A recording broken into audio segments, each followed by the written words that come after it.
வரலாற்று பிழை என்று கடம்பூர் ராஜு சொல்றாரு. பாஜக கூட்டிலிருந்து அதிமுக வெளியேறினது. இந்த கருத்துடைய சாராம்சம் என்ன? இது எப்படி புரிஞ்சுக்கிறது? கரண்ட்ல இப்போ பாஜக இருந்தாதான் 2வது இடம் வர முடியுங்கிற அச்சம் அதிமுக தலைமைக்கு இருக்குது. நேற்று வர பாஜகவை தள்ளிக்கிட்டு அன்டெஸ்டட் நாட் ப்ரூவ்டு விஜயை சேர்த்துக்கிடுவாரு எடப்பாடி பழனிசாமி, பாஜகவை கலத்தி விட்டுருவாருங்கிற ஒரு சூழ்நிலைகள் தமிழக ஊடகத்திலும் தமிழக அரசியல் களத்திலும் போய்கொண்டிருந்தது. ஆனால் அண்ணாமலை போன்றவர்கள் பாஜகவாலும் ஒரு மாற்று அணி அமைக்க முடியும் என்பதை நிரூபித்த சூழ்நிலையிலும் அமைத்து விடுவார்கள் என்ற ஒரு அச்சத்திலும் இன்று எடப்பாடி பழனிசாமி எங்களையும் பாஜகவையும் பிரிக்க முடியாது, எந்த சக்தியாலும் பாஜகவையும் எங்களையும் பிரிக்க முடியாது, நாங்கள் பாஜகவை சேர்ந்திருப்பதை கண்டு மற்றவர்கள் அச்சப்படுகிறார்கள் என்ற கருத்தை கூறியிருந்தார். அதே போல்தான் இந்த ஒரு கருத்தை கடம்பூர் ராஜு அவர்கள் தூத்துக்குடி மாவட்ட செயலாளர் அவர்கள் கூறியிருக்கிறார் என்றால் அவருக்கு கோயில்பட்டியில் வெற்றி பெறுவதற்கு பாஜகவின் ஆதரவு தேவைப்படுகிறது.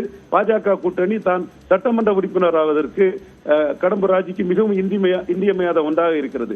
எனவே பாஜகவிற்கு முக்கியத்துவம் கொடுத்து அவங்களுடைய கட்சி தலைவி ஜெயலலிதா அம்மையாரோட நடவடிக்கையை கூட அவர்கள் விமர்சித்து பேசியிருக்கிறார்கள் என்றால் இன்றைய தினம் அவருடைய 2வது இடத்தை காப்பாற்றிக் கொள்வதற்கும் அவருடைய சட்டமன்ற உறுப்பினர் பதவி வெற்றி பெறுவதற்கும் பாஜக முக்கியம் என்ற அடிப்படையில் அவர்கள் இதை பேசியிருக்கிறார்கள். இந்த பேச்சானது ஏற்கனவே சசிகலா அம்மையார் அதிமுகவின் சட்டமன்ற கட்சி தலைவராகி அவர்தான் அதிகாரம் என்ற போது அதிமுகவினர் பலரும் ஜெயலலிதா படத்தை குப்பத்தொட்டியில் போட்டிருந்ததை இந்த ஹிந்து ஆங்கில நாளேடு கலண்டரை படம் பிடித்து எல்லாரும் சசிகலா கலண்டரை வைத்திருந்தார்கள் என்பதை காட்டியதற்கு ஒப்பான ஒரு நிகழ்வாகத்தான் இதனை பார்க்கிறேன். இப்பொழுது அவர்களுக்கு ஜெயலலிதா முக்கியம் அல்ல, கடம்பூர் கோயில்பட்டியில் வெற்றி பெறுவதற்கு பாஜக வாக்குகள் முக்கியம். அதே மாதிரி எடப்பாடி பழனிசாமிக்கு 2வது இடத்தை தக்க வைப்பதற்கு பாஜக வாக்குகள் முக்கியம் என்ற சூழ்நிலை இன்று உருவாகி இருக்கிறது என்றால் அதிமுக அணிக்கு போட்டியாக இன்னொரு அணியை அமைக்கக்கூடிய சக்தி 11.4% வாக்கை பாஜகவிற்கு எடுத்துக்காட்டிய அண்ணாமலைக்கு டெல்லி பாஜக ஆசீர்வாதம். சார் இணைப்பெருங்க முன்னாள் அமைச்சர் திரு கடம்பூர் ராஜு நம்முடன் இணைந்திருக்கிறார். சார் வணக்கம். தற்போது 1999 அந்த கூட்டணியிலிருந்து வெளியேறியது வரலாற்று பிழை அப்படின்னு சொல்லியிருக்கீங்க. எதன் அடிப்படையில் அந்த கருத்தை சொல்றீங்க? சொல்றது கேளுங்க.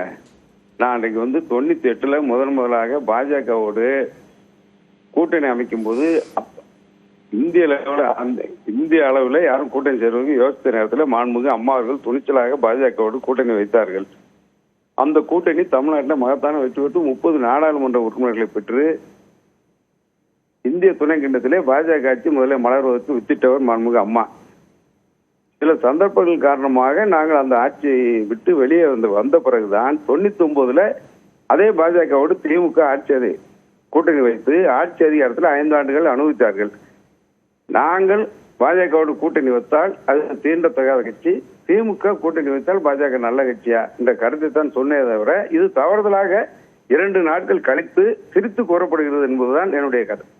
2024 மக்களவை தேர்தலையும் பாஜக கூட்டிலிருந்து விலகிதான் அதிமுக சந்திச்சது. எடப்பாடி பழனிசாமி முடிவும் வரலாற்று பிழையா இல்ல இப்ப இணைந்திருக்கக்கூடிய விஷயம் அப்படின்றது எந்த அணுகுமுறையை கருது சொல்லுவீங்க? இல்ல வரலாற்று பிழைங்கிற வார்த்தையே இல்ல. 98 முதலாக நாங்கள் எங்கள் அம்மா அவர்கள் மாண்புமிகு அம்மா அவர்கள் துணிச்சலாக பாஜகவோடு கூட்டணி வைத்து வெல்ல முடியும் என்பதை நிரூபித்து 30 இடங்களை பெற்று பாஜக முதலாக ஆட்சிக்கு வருவதற்கு வித்திட்டவர் மாண்புமிகு அம்மா. சில சந்தர்ப்பங்கள் தமிழ்நாட்டு நலன் கருதி அன்றைய தினம் மாண்புமிகு அம்மா அவர்கள் வெளியேறிய பிறகு நாங்கள் அந்த கூட்டணி விட்டு வெளியேறிய பிறகு 99 திமுக அவங்களோடு கூட்டணி வைத்து 5 ஆண்டுகள் ஆட்சி அதிகாரத்தில் பங்கு வைத்தவர்கள். அப்ப திமுக கூட்டணி வைத்தால் பாஜக நல்ல கட்சி, நாங்கள் கூட்டணி வைத்தால் அது தீண்டத்தகாத கட்சி என்ற கருத்தை தான் நான் முன்மொழிந்தேனே தவிர இது தவறுதலாக தெரிவித்து கூறப்பட்டுள்ளது. இப்ப எடப்பாடி பழனிசாமி அவர்கள் தலைமையில அதிமுக பாஜக கூட்டணி அமைந்திருக்கு. அந்த பிழையை கோர்ஸ் கரெக்ஷன் பண்ணிருக்காரா இபிஎஸ்? இந்த கூட்டணி அப்படின்றது எதை நோக்கி என்ன சாதிக்க போகுது? இன்றைக்கு விளையாட்டு வீட்டுக்கு செல்ல வேண்டும் அந்த ஒத்த கருத்துடைய கட்சியோடு மாண்புமிகு அண்ணன் எடப்பாடி அவர்கள் கூட்டணி அமைப்பார்கள். இதுதான் இன்றைய தமிழக அரசியல் நிலை. மத்திய அமைச்சரவையில் திமுக 16 வருஷம் அங்கம் வகிச்சுதா சொன்னீங்க. இப்ப அதிமுக அதையே மத்திய அமைச்சரவையில் பங்கு கேட்குதா? அந்த கேள்வியை அளவில் வருகின்றது சட்டமன்ற தேர்தல். சட்டமன்ற தேர்தலில் இந்த ஆட்சி அனுப்புவதுதான் எங்களுடைய லட்சியம். அந்த லட்சியத்துக்கு துணையாக இருக்கின்ற அத்தனை கட்சிகளோடு கூட்டணி சேர்க்கின்ற வகையில தான் இன்றைக்கு பாஜக அதிமுக கூட்டணி அமைத்துள்ளது.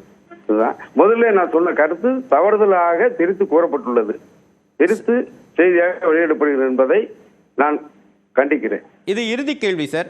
இப்ப அதிமுக வெற்றிக்கு பாஜகவுடைய கூட்டணி அவசியம் அப்படின்னு கருதுறீங்களா? தமிழகத்தை பொறுத்தவரை இந்த மக்களை துன்புறுத்துகின்ற தேர்தல் வாக்குறுதிகளை சொல்லி ஏமாற்றி ஆட்சி வீட்டுக்கு செல்ல வேண்டும். அதற்கு கருத்துடைய கட்சிகளை சேருவதில் எந்த தவறும் இல்லை என்ற அடிப்படையில் தான் பாஜக அதிமுக கூட்டணி அமைந்துள்ளது.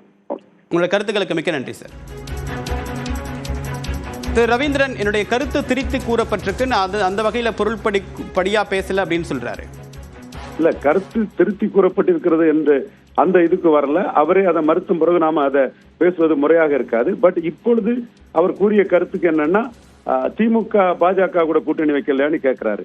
திமுக மட்டும் இங்க களத்துக்குள்ள இல்ல, இவங்க மக்களவை தேர்தலில் பாஜகவோட கூட்டணி வச்சிருக்கணும், வச்சாங்க. ஆனா சீட்டு தேர்தலால அது முடிஞ்சு போச்சு. இப்போ இவங்க பலம்ங்கிறது வெறும் 19.4% விழுக்காடு பலத்துல தான் இருக்கிறாங்க. நான் இன்னொன்னு சொல்றேன், 8.4% விழுக்காடு பலம் கொண்ட நாம் தமிழர் கட்சியும் பாஜகவையும் காங்கிரஸையும் திமுகவும் அண்ணா திமுகவும் எதிர்த்து தான் களங்கண்டாங்க. அவங்க நிலைப்பாட்டுல உறுதியா இருக்கிறாங்க. நாம் தமிழர் கட்சி எல்லா இடைத்தேர்தலையும் போட்டியிடுறாங்க. சீமான் எடப்பாடி கம்பாரிசன்ல எடப்பாடி நிலை மாறி இருக்காரு, இன்கன்சிஸ்டன்ட் ஆயிருக்காருங்கிற கருத்தும் தமிழ் மக்களுக்கு மத்தியில இருக்குது. ஒரே திமுக எதிர்ப்பு என்ற ஒரு புள்ளியில இவங்க அரசியல் களம் ஆட நினைச்சா டைனமிக்ஸ் மாறிட்டு, மக்கள் மனநிலை மாறிட்டு, ஸ்டாலினுக்கு கலைஞருக்குள்ள எதிர்ப்பு இல்லைங்கிறதும் கடம்பூர் ராஜுக்கும் தெரியும் என்று நான் கருதுகிறேன். இதுவே என் கருத்தை பதிலாக வைக்கிறேன். விரிவான கருத்துக்களுக்கு மிக்க நன்றி திரு ரவீந்திரன்.